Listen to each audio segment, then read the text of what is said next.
Temos dificuldade. Então, bem, Sodoma e Gomorra, o que eu falando? Eu não falei que a gente diz assim, não, é metáfora, isso pode não ter acontecido. Amigos, pode ter acontecido, sim. Há indícios históricos curiosos.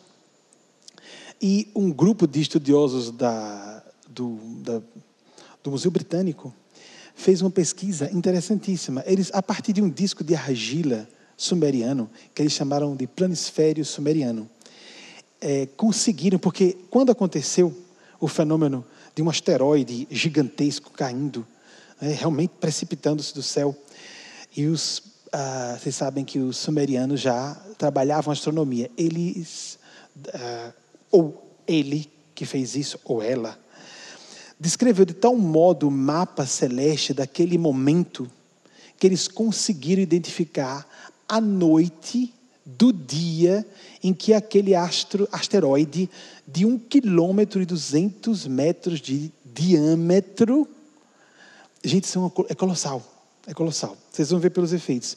Desceu sobre a Terra. Desceu, conseguiram medir o ângulo, olhem só, conseguiram medir o ângulo, descobriram que esse asteroide, pela perfeição da reprodução do mapa celeste, eles deduziram que o ângulo também da descida desse asteroide estava certo.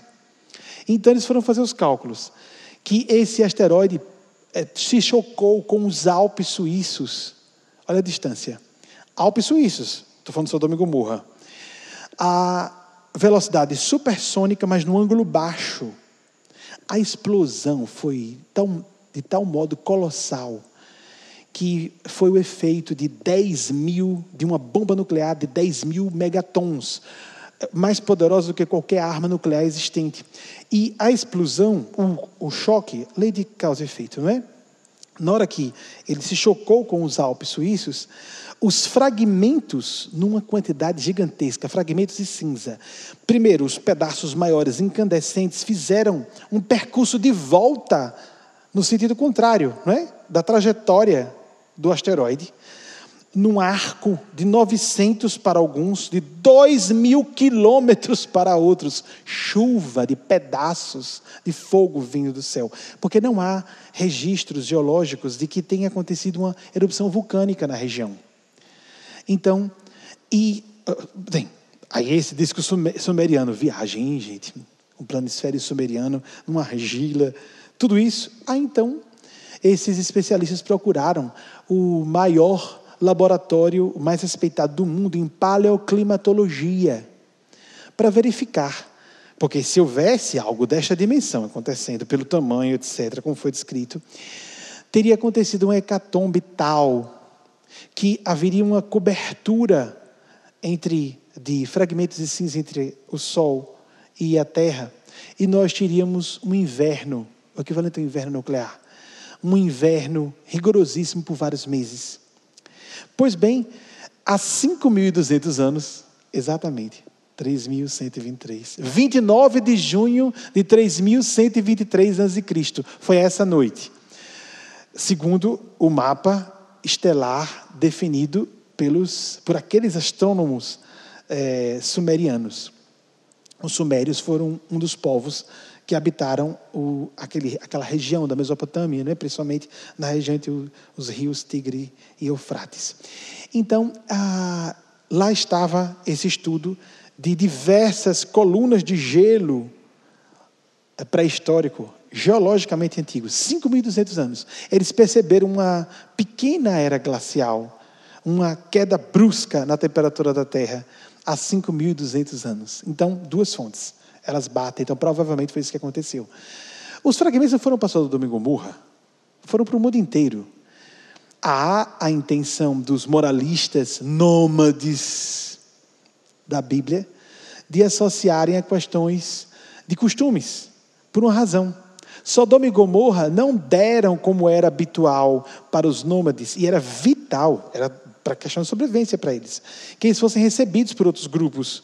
Chega desconhecido, outro grupo de pastores, vem comer aqui, a gente tem uma coxinha de não sei o quê, vamos dividir aqui irmãmente. Os habitantes de Sodoma, que foi a principal dessas cidades, com 1.000 habitantes, já dentro de uma muralha, não foram dividir comida não, você não tem como comprar, por que eu vou receber você aqui? cidade cheia de pecado e maldade, né? Aí fala-se dos anjos e quiseram abordá-los. É claro que iam pegar isso, mas os estudiosos de várias origens têm essa impressão, de várias procedências, que não fica claro no texto bíblico que o assunto é homossexualidade. Só essa citação rápida, que também queriam fazer sexo, mas não é dito que é essa a questão. Com os anjos, os 2 homens que vieram avisar da vinda daquele castigo de Deus. Efeitos civilizatórios são condenados. O que está à frente é condenado. Então, por exemplo, deixa eu dizer uma coisa a vocês bem pesada sobre Madalena. E por que de sempre foi vista aquela situação da pecadora sendo apedrejada e Jesus defendendo? Sempre foi vista como linda essa cena. Deixa eu colocar uma legenda na admiração, na veneração da maior parte das pessoas sobre essa cena, principalmente no passado ou no presente mesmo.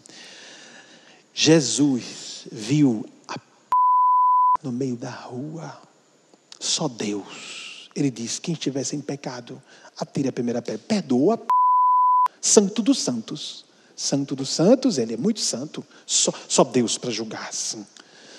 Perdoou, vai que eu não te condeno. Jesus, Deus, só Deus poderia perdoar essa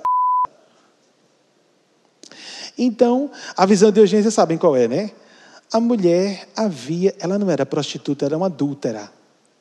Ela havia se relacionado intimamente com outro homem que não aquele que seu pai indicou. Ela estava à frente do seu tempo e não atrás. Por isso, Jesus, coincidentemente, passava pelo lugar. Olha o mérito dessa mulher. Vocês não vão atacar. Esta que é superior a vocês. Quem aqui está sem pecado? Ou seja, quem de vocês peca menos que ela ou está num nível melhor do que ela? Ninguém estava. Olhem que interessante. Nós estamos dizendo que as pessoas devem ter casas extraconjugais. Vocês estão entendendo? Tanto é que ele diz: vai e não tornes a pecar. Para ela, ele disse isso. Ou seja, de ser louca. Você não está vendo que não vão compreender você aqui? Tem um pouco de juízo. Você não está vendo que isso é suicídio? Pecar é errar o alvo. Na antiguidade.